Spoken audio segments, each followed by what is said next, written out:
Hello friends, this is my another blog.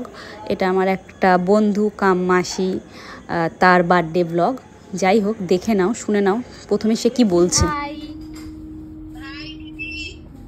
এ পূজা, পছন্দ হয়নি গিফটটা? এত সুন্দর একটা গিফট, তা নিয়ে যাও। দেখতেই পেলে আমার দেওয়া গিফট পছন্দ তার হয়নি, কেমন যেন করলো। আমার খুব কষ্ট হয়েছে, কিন্তু কি আর করব, খেতে যখন গেছি ওর বার্থডেতে খেতে তো হবে, খাওয়া তো আর মিস করা যাবে না। তাই আমরা একটু অর্ডার করে নিচ্ছিলাম। দেন তা করতে করতে কেক দেখছিস, এটা নিয়েছে তোরা হ্যান্ডমেড কেক না, এমনি দোকান থেকে কিনেছি। এ বাবা, আমি জানতাম না। ভাই দেখ, তিন দিক খেয়েছিস, দেখ তিনজন তিন দিক খেয়েছিস, এদিকে এদিকে এদিকে। বেশ করে তুই দেরি করে এসেছিস কেন? বেশি কি আশা করছিস? দেরি করে এসেছিস কেন তুই? এই পূজা তুই একটা রকম পোজ দে। কথা বলছিল কেকটা এই রূপা কি বলছিল জানিস, কেকটা স্পেশাল।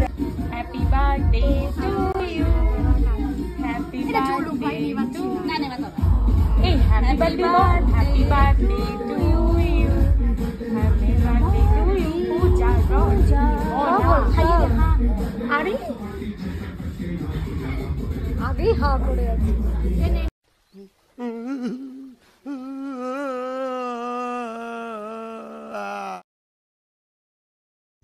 দেখতেই পেলে কেমন করে আমরা কাউতালি করি।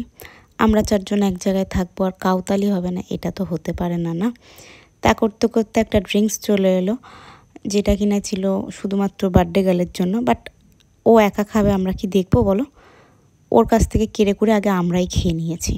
প্রথমে সুপু, তারপরে আমাদের গার্গী, আমি, তারপরে গিয়ে বার্থডে গার্ল একটুখানি ভাগ পেয়েছে। বার্থডে গার্লকে না দিলে হয় না, জাস্ট তার জন্য দিতে হয়েছে, বাধ্য হয়েছি, আমরা দিয়েছি। দেন আমরা গিফট না দিয়ে তো এত কিছু করে নিলাম। তারপর চলে এলো গিফট দেওয়ার পালা। গিফট দিলাম, পছন্দ হয়েছে ওর খুব।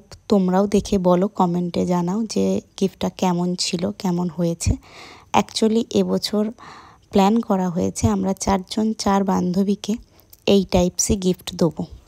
এটা বেশ কিছুদিন আগেরই ভিডিও, ধরো ওই জুন জুলাই মাসে। আমরা আর ভয়েস দেওয়া হয়নি, যার জন্য এটা হয়নি। দেন খাবার অর্ডার করেছিলাম, অর্ডার চলে এসছে, খাবার দাবার খেয়ে ঠেয়ে নিলাম। দিয়ে আমাদের বাড়ি চলে আসার পালা।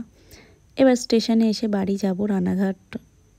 রান্নাঘাট এসছিলাম, একটা বান্ধবীর বিয়ে ছিল, তার গিফট কেনার জন্য। দেন তারপরে বাড়ি যাওয়ার জন্য ট্রেন ধরবো। দেন ট্রেনটা আমাদের অনেকক্ষণ দাঁড়িয়েছিল, কিন্তু লাস্ট অবধি গিয়ে যে ওরা ট্রেনে এরকম করবে বুঝতে পারিনি। কেকটা ছিল অনেকটাই, ও যেটা কাটা হয়েছে।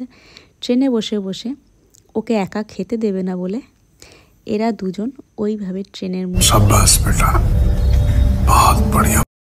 আঙুল চেটে চেটে খাচ্ছে, আর বাইরের লোকগুলো দেখছে। যা দেখে আমাদেরও হাসি পাচ্ছে, তাদেরও হাসি পাচ্ছে। বলেন কি?